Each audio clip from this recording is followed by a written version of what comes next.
What's good, family? It's me, Coach 67 Sports TV. Shout out to the awesome and amazing LDBC, Lions Den Broadcasting Community. Shout out to the Louisiana All-American Sports Network.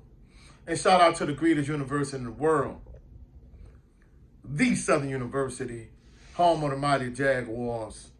In this particular video, I'm going to give you my real quick breakdown of the SWAC championship game.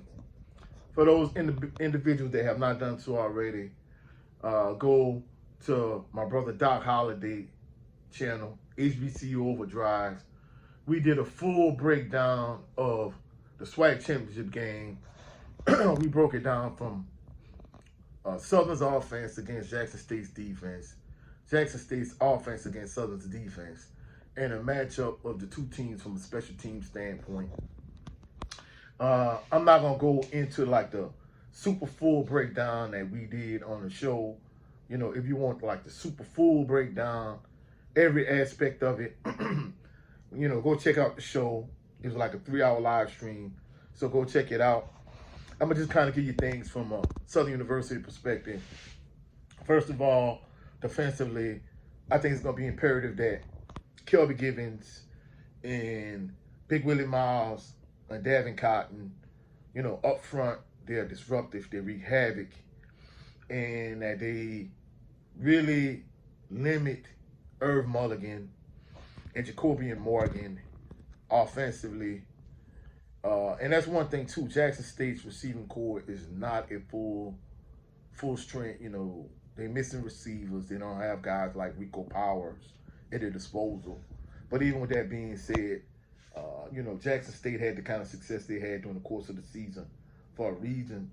So it's going to be imperative that defensively, that Southern University takes care of stuff, primarily starting up front.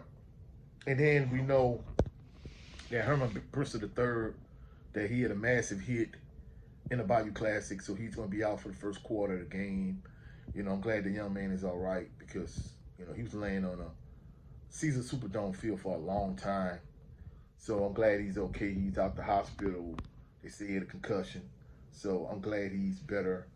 But defensively, Southern University is going to need to do a great job limiting Irv Mulligan and Jacobian Morgan.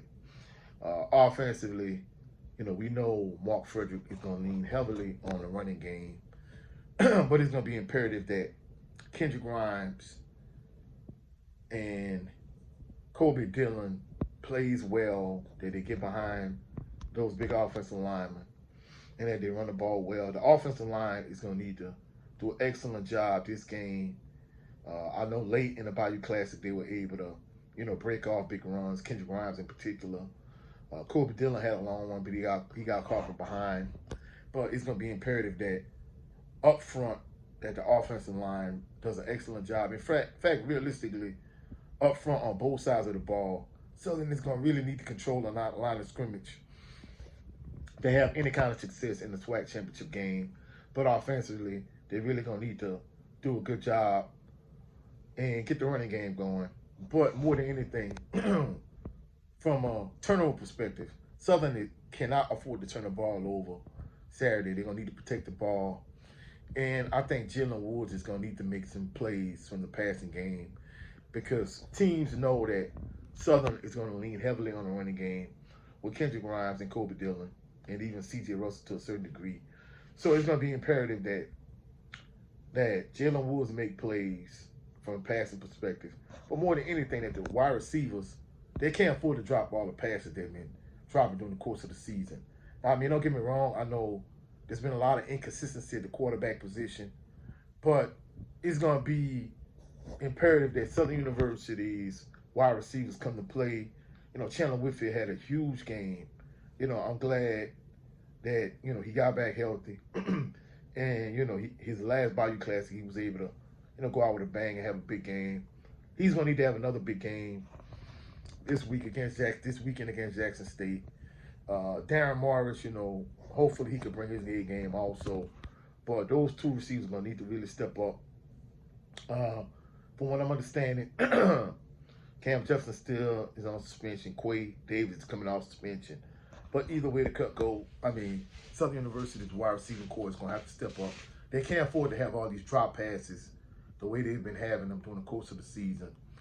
So, offensively, you're going to need to not turn the ball over. The wide receivers are going to need to make catches. Jalen Woods is going to need to get rid of the ball.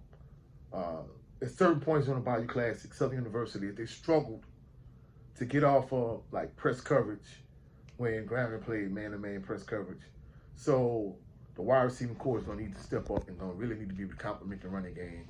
And not only that, I think they're going to need to get the ball to Kendrick Grimes and C.J. Russell and even Kobe Dillon to a certain degree out of the backfield. But more than anything, I think, you need to be effective offensively. Defensively, you need to take care of business up front, especially up front.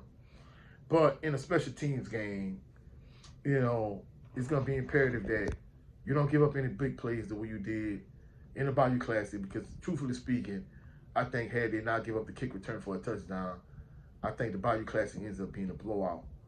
And not only that, you can't afford to have Joshua Griffin field goals blocked and potentially return for a touchdown against Jackson State. You can't afford to have those type of miscues and mistakes in a SWAC championship game. So overall, I think Southern is going to need to play the best game they've played the entire season.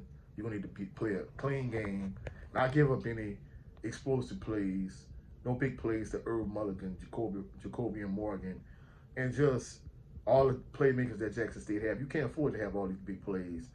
And you can't afford to turn the ball over. You can't afford to fumble the ball. Can't afford to throw interceptions. And more than anything, wide receivers can't afford to drop passes. In terms of my prediction for the game, my prediction is, I know going into the game, I feel like Jackson State is a heavy favorite.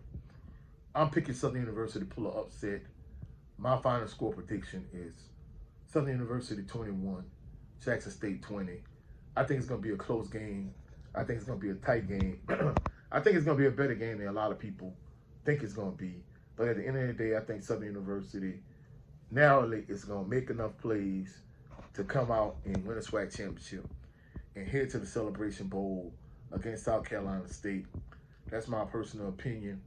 Hopefully you found value in this video. If you found any value in this video, please like the video, share the video, comment in the comment section, subscribe to the channel. Also click the notification bell so you can be alerted anytime I post any new videos. Also go check out my brother Gerald Lovin Green on his channel. Every Sunday we do a show called the Southern Baller Show. This weekend is going to be on both Friday and Sunday. So go check out my brother Gerald Lovin Green. Also go check out my brother Brent Fox. With his show, It's Just Me starring Brent Fox. For all my LDBC family members that loves boxing, he does a 20x20 series also. And lastly, go check out my brother 7A Sports TV. He has 2 channels. His primary channel is 7A Sports TV. His backup channel, which he's changed the name of to the No 304 Show, go check him out. Go subscribe to his backup channel also. My brother Doc Holliday, HBC Overdrive, Jared Lovin Green, 7A Sports TV. I have links to all of these channels in the community section of my posts. So go check them out. Hopefully you'll have a blessed, phenomenal day. I'll catch y'all on the rebound. Peace and blessings.